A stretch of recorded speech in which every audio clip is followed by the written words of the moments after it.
to try and take the game to the opponent. And that's exactly what you're seeing in terms of their philosophy. Now, before the press conference starts, I've always got one job to do. Normally Zoe does the teas and coffees, but it's my turn this week. So I'm just going to get myself ready for the press conference. We'll be speaking to Andoni Iraola. I'm going to go for a hot chocolate this morning, but as you can see, I don't have the skills that Zoe has. I think the machine's broken. Never mind.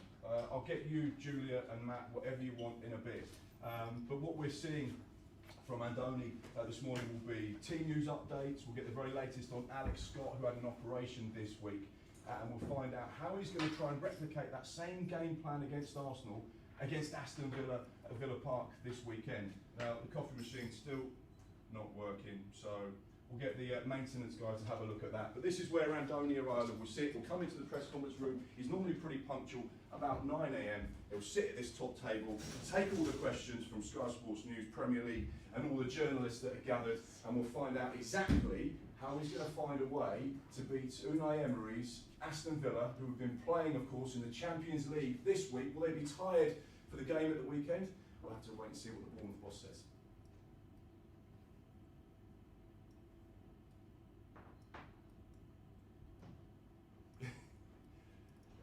Definitely not. Thank you. Thank you. Cheers, everyone. The coffee machine's broke. I think it was the placement of the cup mark. I don't know if it was fully under. That's pretty well. Yeah. I think I'll get more fully under than that. Retake. So if it's under a certain spot, it will go, but if it doesn't detect it, it won't. Oh, I see. Thanks last week. Popped it. Never done it before, so you know. Just typical, it's live. I was pressing it for ages, nothing was happening. Cheers, bro. 2 plugs for Zoe. Look at this. What can I say? Hey. We all know the favourite is, don't we? Yeah. When do we like? Did you get 2 plugs? No, 2 plugs. There you go. Coffee machine. Fully blown up. Perfect. I sent the diary invite round as well. The video on that? Yeah, but they. Yeah. No, it's fine, no worries.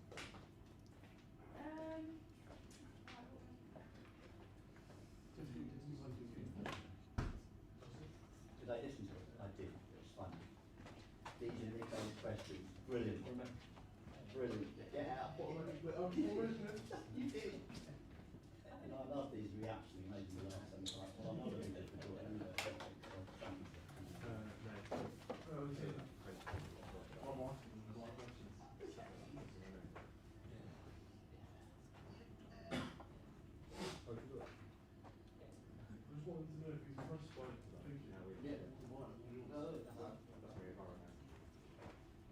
You went back in on it. Did you get a piece out of it for? Oh, the Spanish connection.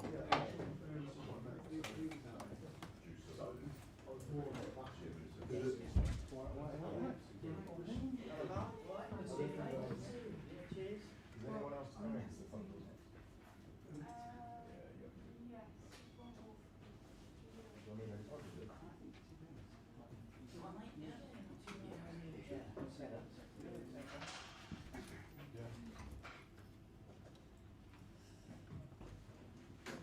Hello, mate. Sorry, I missed you. Yeah, well, I had a jump on top of it because I thought it might be big. Well, it's because I went and checked my trousers, so wet. So this is the next time. Straight back on the old. Yes. Badminton court, is it? Well, there's mate. Your replacement was so much better than you. Well, I did hear some barracking going on in the background. I heard how he caveated the fact that the questions were from you straight away. It was unbelievable. These are Nico's questions. And I loved it because he went, You always make me one. It's about time it was my Ten turn. other Nico questions. Oh, you missed this then. I wasn't sure what really was. These are mine. It was a seamless transition. Yeah, it was. I didn't even tell them to do it. That was brilliant because you just thank you so much. Jake, is the mic all working okay? here? I've not checked yet, mate. Okay. We could do a I'm mic only check. asking, I know it's always good normally, but that's what Mark was saying earlier on. There was a problem. Southampton yesterday. So if this goes, I will get massive. You're getting the neck one. Give it a test, shall we? He will go nuts. Yeah, in a minute. No rush.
Anyway, went over to the Isle of Wight because I got big panics for it. Yeah. We just stayed in a hotel one night and then did like a circus. It was quite Nice. fun. Just put your stuff in there and away you go.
So no, it wasn't. No. I was stuck in bed with Ray last Thursday. But although I felt much better on Saturday. Yeah, Mark. I just don't know why. As soon as the first thing is at 11.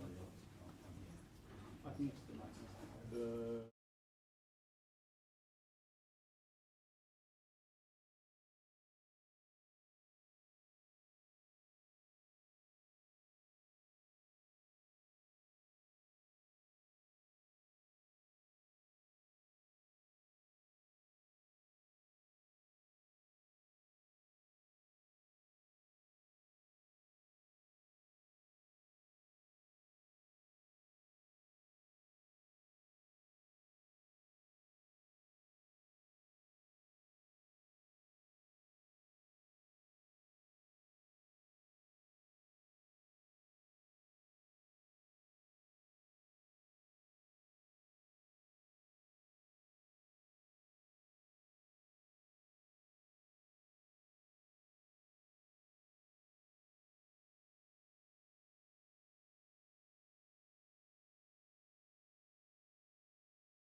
no history in the game.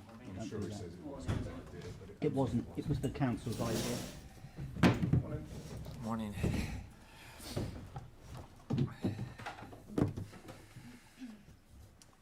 Cool, business as usual. So we're live on our website now. So the broadcast section isn't embargoed, and then anything else, 10:30 this evening in the written section. Perfect. Good to go. Morning, Andoni. Good morning. Have you had the chance to look back, reflect, and enjoy the victory against Arsenal at the weekend? Because it was a statement victory. I know there was a red card in the game, but you still had to go and win it. You've seen Arsenal this season go down to 10 men and still pick up 3 points or still pick up a point. So have you had a chance to enjoy those moments? Well, we've done the same process we do all the weeks. At the end, review the game, especially the first 30 minutes that we played 11 against 11, where is the most usual scenario, and learn also from there, and focus on Villa. We haven't really paid much more attention. At the end, all the weeks more or less we follow the same process, the same workflow, and it has been the same this week. A lot's been made of the Ryan Christie goal. Jamie Carragher said it's the goal of the season so far. There was some analysis on Sky Sports News on Monday Night Football, the way that you've watched Arsenal in the first half and then identified potential weaknesses with their zonal marking, and then you put it into practice. Then you've made a load of substitutes and still been able to get that information into the players to go and execute that corner perfectly. Are you surprised at the level of attention that goal has got, and does that now make you under more pressure to try and be creative moving forward because people know what you do? It doesn't surprise me, but it's true that we scored not as pretty but very similar routine against QPR in the FA Cup past season. Nobody talked about that goal, but it's what it is. When you do things against this kind of opposition, everyone is paying more attention. I think we scored also a very good routine against Forest. First game it was disallowed, but I think we are doing good stuff. I think we've had also another 3 set play goals disallowed. Leicester, Newcastle here, Dangos one, the Forest we speak. Probably we were not getting all the value in the things we were doing offensively in set plays, and I think it's good. It's good to score because I think we are creating danger. We are being a threat, and probably we don't have the numbers we should. In considering the threat we are creating, no, I'm happy also defensively set plays touch wood, but we are defending really well, and I hope because this change very quickly we can continue, because this is about especially focus and discipline about the players. Everyone do your job. Don't forget the small details, the small things, and sometimes you need one goal just to reinforce the message, and everyone look how important it is to do this small block, to do this small thing, because it's the only way to make these things work. Yes. Can you give us an insight into the half-time dressing room situation? Because as a manager, you've got to think of the bigger picture, you've got to think about the players, maybe how to change the tactics, and that is where the set-piece coach becomes even more important, because he can then look at that side of the game and how to affect the second half. No, it's already in the bench in the first half. Once they go with 10, obviously it's a good chance to take corners short, because it's the best way to use this advantage that you have, one more player, especially considering their physicality. It's very difficult to win aerial balls against them because they are all very tall. So it was a good moment. We prepared a couple of plays, and this time it worked. We did it against other opposition, but if you don't score, probably it doesn't have this attention. Obviously some bad news this week with Alex Scott, who's had surgery. Can you just give us an update on what happened and the process that he's gone through since the injury? Yeah, it has been it's always a bad moment, when you have something like this, but especially after I think a very good performance from Alex. He trained next day, but after training he was feeling pain on the knee. He went to do the MRI, and we could see he had a tear in the meniscus. We decided, or the doctors decided to have surgery and decide in the moment, if it was something that could be repaired or just in other cases they remove one part, so it's worse. If they remove it, worse for him in the mid-long term. Is maybe the period where he is out is shorter, but considering his age, if there was a chance to repair the meniscus, it was a clear decision, and I think the surgeon has took the right decision. Luckily, they could repair the meniscus. That probably is going to be much better for him mid-long term, but it's true that he will be out more time now in the short period, yes. Have you got a period of time? Is it 4 weeks, 6 weeks, 12 weeks? No, definitely more. Definitely more than 6. 6 weeks was probably if they remove the meniscus. If they repair it, and you have to wait more, because now he has to be some time without doing anything, and will be more, but I don't know how much. Yes. And other team news ahead of the weekend? Have you got any other concerns about players coming back? Yeah, Sini is not gonna travel. It's nothing big, but he was with some issues after the game also against Arsenal, and probably he will be available next week, or if it's not City, it's gonna be Brentford, but he's not gonna travel for the game against Villa. Yes. And obviously, you've come off the back of this Arsenal game, big result, Saturday night football, a lot of attention on you, 11 points on the board. How do you now replicate that kind of a performance against an Aston Villa side who are having a brilliant season themselves? Aston Villa, they are playing very, very, very well. They are having great results. They come on a great run of, I think, performances and results. That is always difficult. They have also almost everyone available, so for sure they are very dangerous. But we have to be at the same level we were here against Arsenal, or better, if we want to take something from the game. We have the experience. I think past season we played 2 good games. Probably second half of the away game was not so good, but the other 3 halves, let's say, were good against them. Goals for both teams, quite open games, and I expect a little bit the same for tomorrow. Yes. How much do you think the fact that they've played in the Champions League this week will take out of their players, because it's the highest level of club competition and they're up against some of the best teams in Europe, and playing 2-3 games a week can really be a challenge? No, I think it will take 0 from them. I think we've experienced it past season. They also played even worse, because they played Thursday, because they played the Conference League, I think, past season, and they were very good against us, at the top of their physicality. I think we've talked about this. They have a way of playing where they control very good the tempo of the games. They use very well the keeper. They have the patience to build up, to wait for the spaces to appear, and then obviously their players up front are all difference makers, and they deal very well with these things, and they have also a full squad, so I expect the best version of Villa, and we also have to be very, very close to our best if we want to have a chance.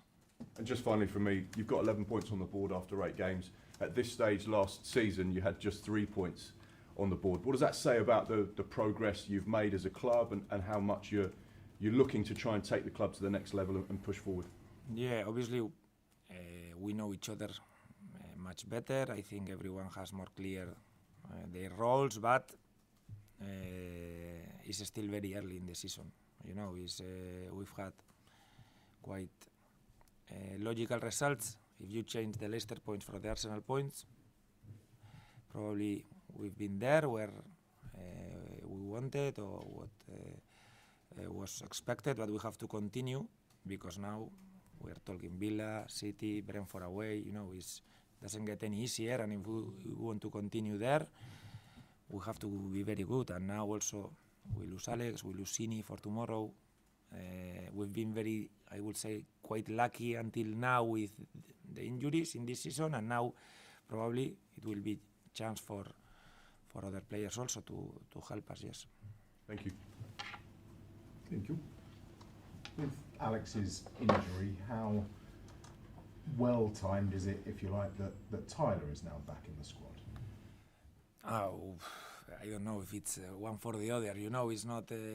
I wanted both.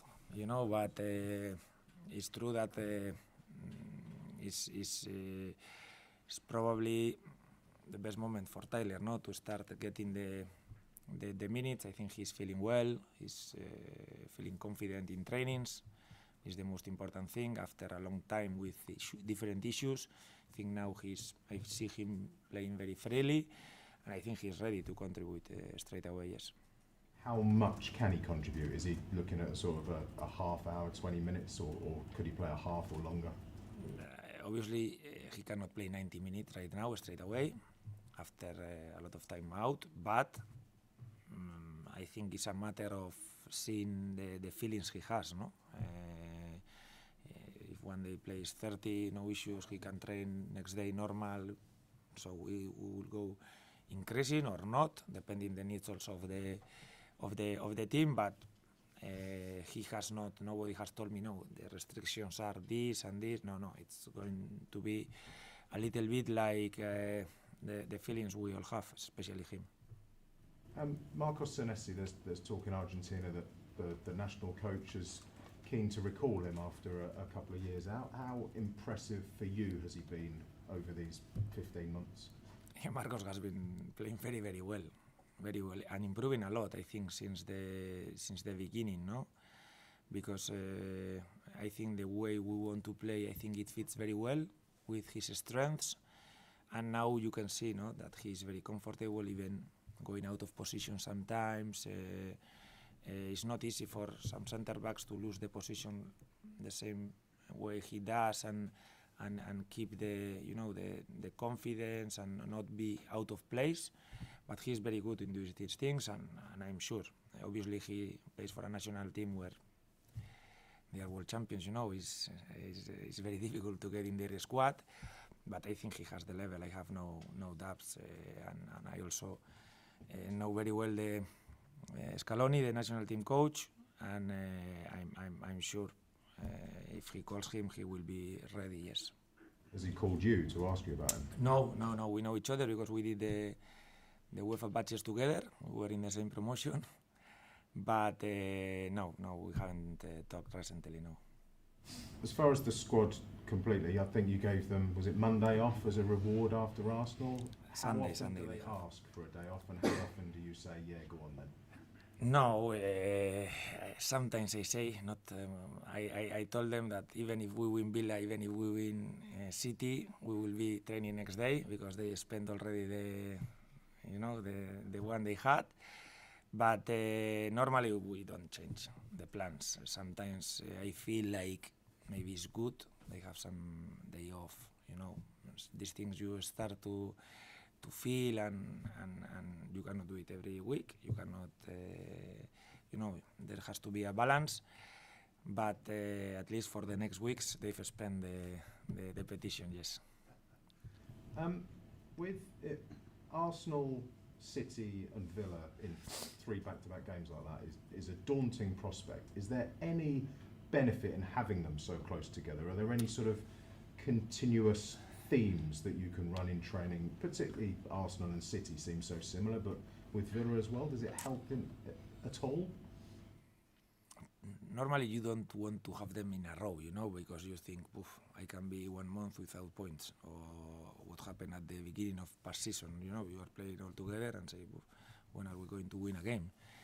But it's true that the mentality, you have to be ready to suffer, because there are going to be moments where you are not going to be on the ball, they will push you, you are going to be defending, and it didn't happen a lot the other day, but for sure it will happen against Villa, against City in some moments, and you have to be have the mentality that we are not going to win every duel, we are not going to recover the ball every time we press, we are not going to, but we have to continue going next time with the same mentality. Otherwise, they start to kind of intimidate you, and then you get smaller and smaller, and it's a matter of time, no? And I think this mentality has to be very, very solid against these top teams, and now We have some of them in a row, and I think we can keep this focus. No big mistakes. No, keep the focus 100 minutes. But it's more easy for me to say than for them for sure to do it. And we've spoken about your set pieces. Arsenal are very good. Are Villa the best in the business? For me, if they are not the best, they have to be close. They are very, very good defensively, offensively. They have a lot of different routines, free kicks, corners, everything. We have to be very, very alert. And they've also signed this season Onana, that is a big threat. We could see it in Everton. Straight away has started to contribute also in set plays with them. And I think we are defending well set plays, but it's true that it's going to be a big challenge because they are prepared for everything in straight deliveries. I think they've scored already 5-6 goals in set plays, so early in the season. So it's going to be a big challenge, yes. Thank you.